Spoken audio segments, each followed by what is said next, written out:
शांति 7/6/1970 अव्यक्त बाप दादा मधुबन। दिव्य मूर्त बनने की विधि। दिव्य मूर्त बनने की विधि। नयनों द्वारा क्या देख रहे हैं?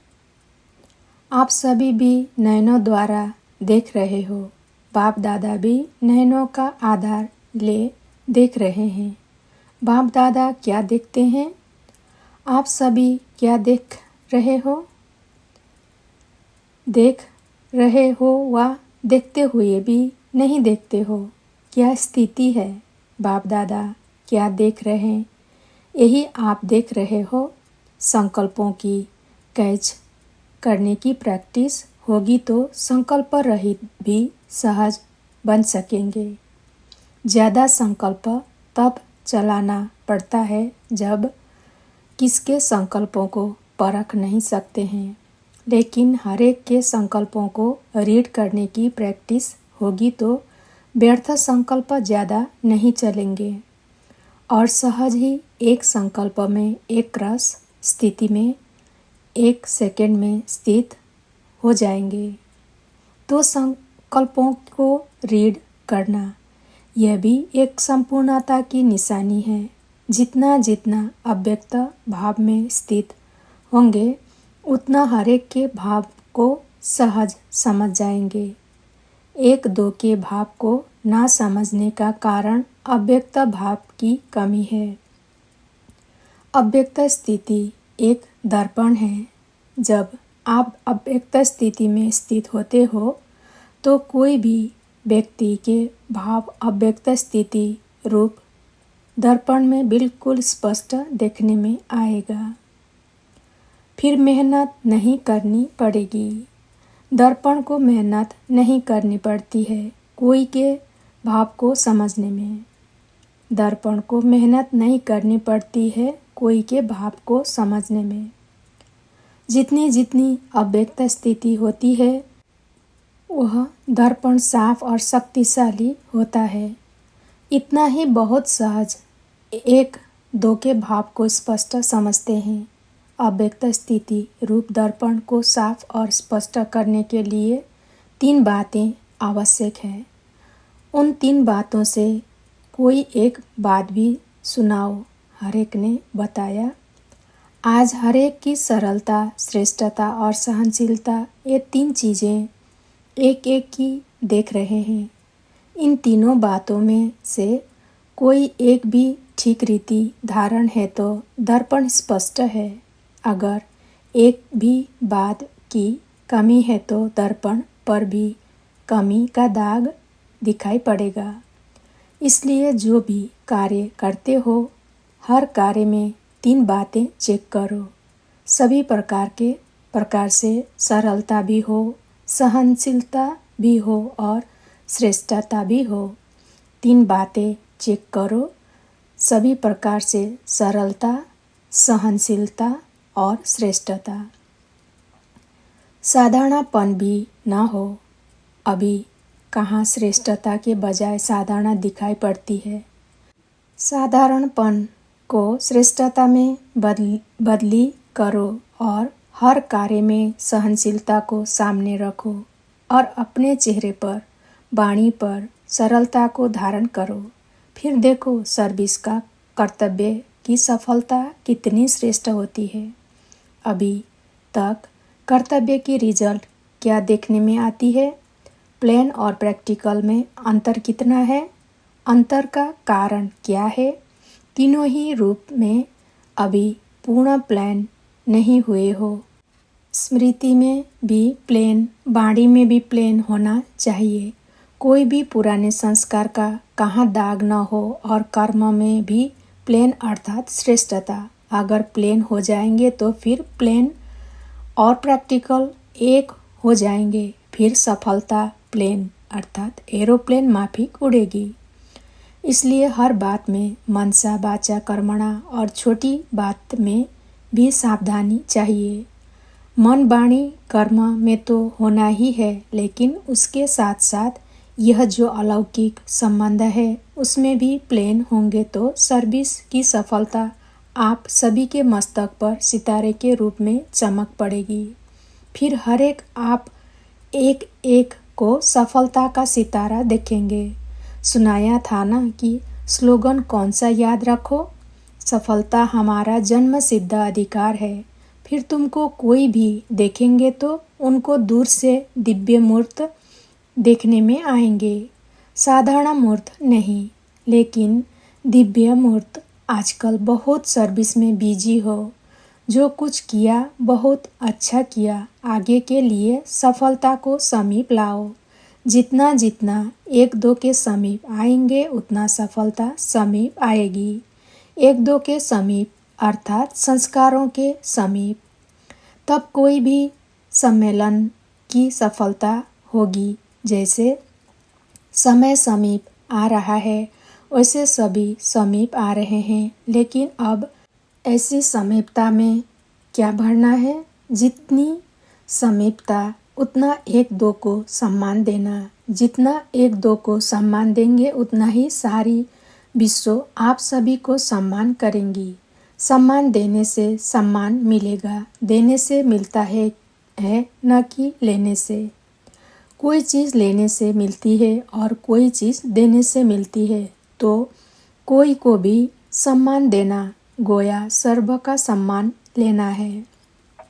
और भाषा में भी परिवर्तन चाहिए। आज सभी सर्विसेबल बैठे हैं ना, तो इसलिए भविष्य के इशारे दे रहे हैं। कभी भी कोई का विचार स्पष्ट ना हो तो भी ना कभी नहीं करनी चाहिए। शब्द सदैव हाँ निकलना चाहिए। जब यहाँ हाँ जी करेंगे तब वहाँ सतयुग में भी आपकी प्रजा इतना हाँ जी करेगी। अगर यहाँ ही ना जी करेंगे तो वहाँ भी प्रजा दूर से ही प्रणाम करेगी। तो ना शब्द को निकाल देना है। कोई भी बात को पहले हाँ जी कहना ही दूसरे के संस्कार को सरल बनाने का साधन है। समझा? सुनाया था वर्तमान समय जो कर्म कर रहे हो वो भविष्य के लॉ बन रहे हैं। आप सभी का कर्म भविष्य का लॉ है। जो लॉ मेकर्स होते हैं वो सोच समझकर शब्द निकालते हैं, क्योंकि उनका एक एक शब्द भविष्य के लिए लॉ बन जाता है। सभी के हर संकल्प भविष्य के लॉ बन रहे हैं, तो कितना ध्यान देना चाहिए। अभी तक एक बात को पकड़ते हैं तो विधान को छोड़ देते हैं, कब विधान को पकड़ते हैं तो कभी विधि को छोड़ देते हैं। लेकिन विधि और विधान दोनों के साथ ही विधाता की याद आती है।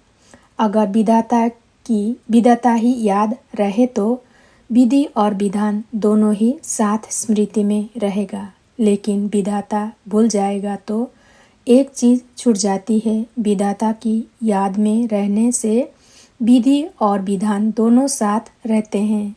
विधाता को भूलने से कभी विधान छूट जाता है तो कभी विधि छूट जाती है।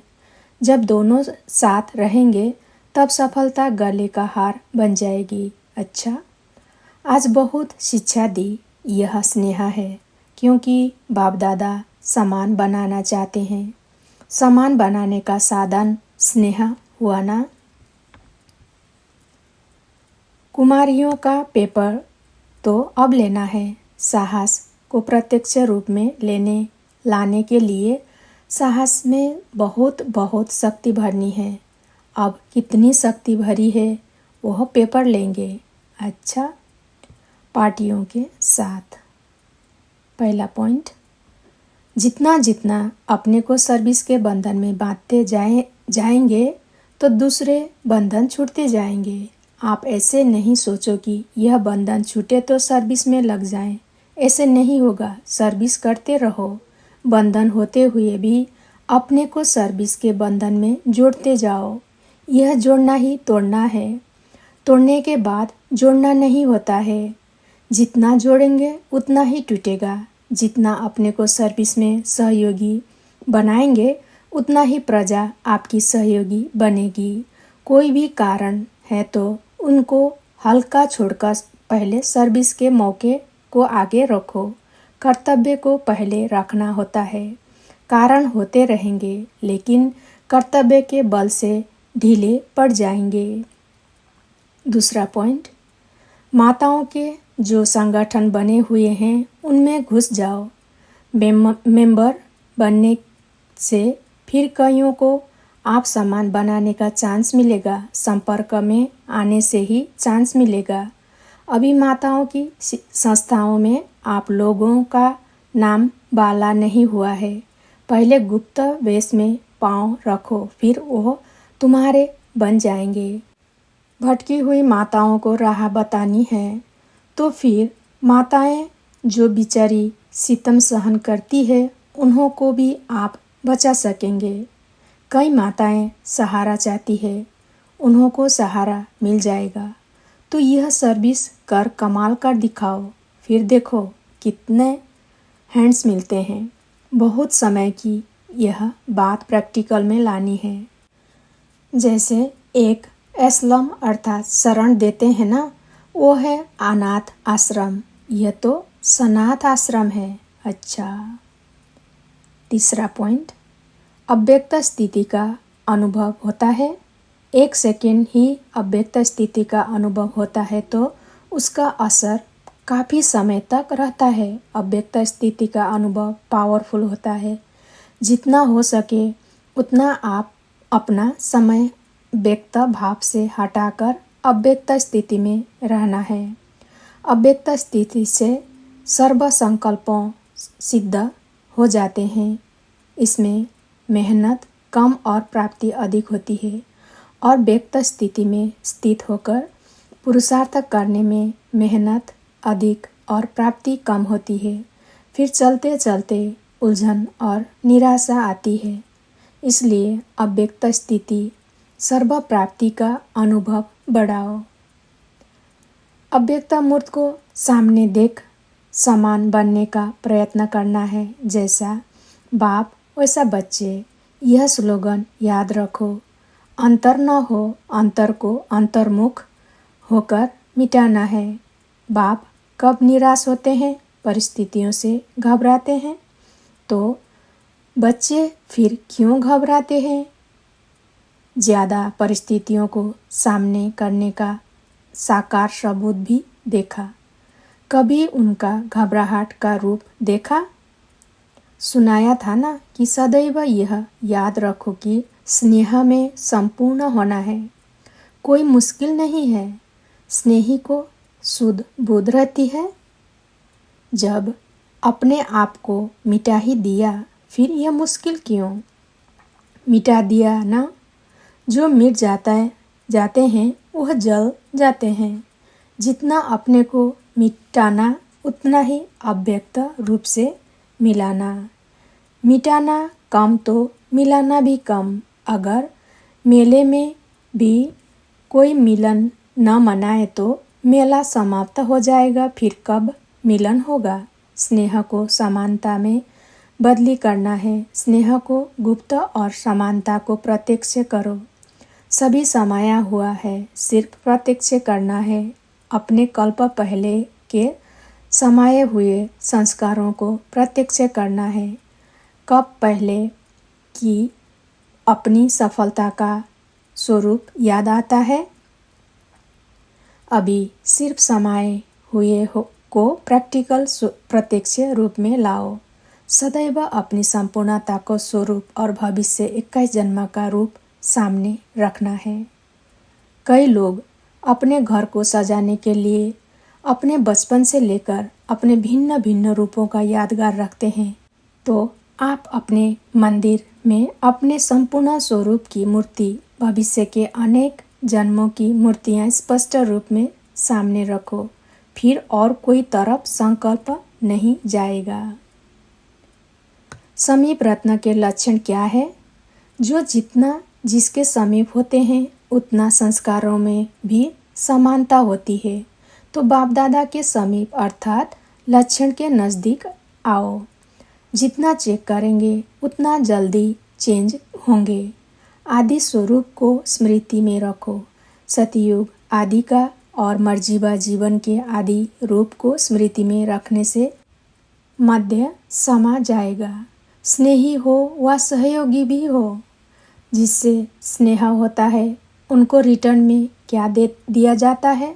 स्नेह का रिटर्न है सहयोग। वह कब देंगे? जैसे बाप सर्वसमर्थ है तो बच्चों को भी मास्टर सर्वसमर्थ बनाना है। विनाश के पहले अगर स्नेह के साथ सहयोगी बनेंगे तो वर्षे के अधिकारी बनेंगे। विनाश के समय भल सभी आत्माएं पहचान लेंगी, लेकिन वर्षा नहीं पा सकेंगी क्योंकि सहयोगी नहीं बन सकेंगी। चौथा पॉइंट, कर्म बंधन शक्तिशाली है या ये ईश्वरीय बंधन? ईश्वरीय बंधन को अगर तेज करो तो कर्म बंधन आपे ही ढीले हो जाएंगे। बंधन से ही बंधन कटता है। जितना ईश्वरीय बंधन में बनेंगे उतना कर्म बंधन से छूटेंगे। जितना वो कर्म बंधन पक्का है तो उतना ही यह ईश्वरीय बंधन को भी पक्का करो तो वह बंधन जल्दी कटेगा। पांचवा पॉइंट, बिंदु रूप में अगर ज़्यादा नहीं टिक सकते तो इसके पीछे समय न गंवाओ। बिंदी रूप में तब टिक सकेंगे जब पहले शुद्ध संकल्पों का अभ्यास होगा। अशुद्ध संकल्पों से हटाओ। जैसे कोई एक्सीडेंट होने वाला होता है, ब्रेक नहीं लगती है तो मोड़ना होता है। बिंदी रूप में है ब्रेक, बिंदी रूप है ब्रेक। अगर वह नहीं लगता तो व्यर्थ संकल्पों से बुद्धि को मोड़कर शुद्ध संकल्पों में लगाओ।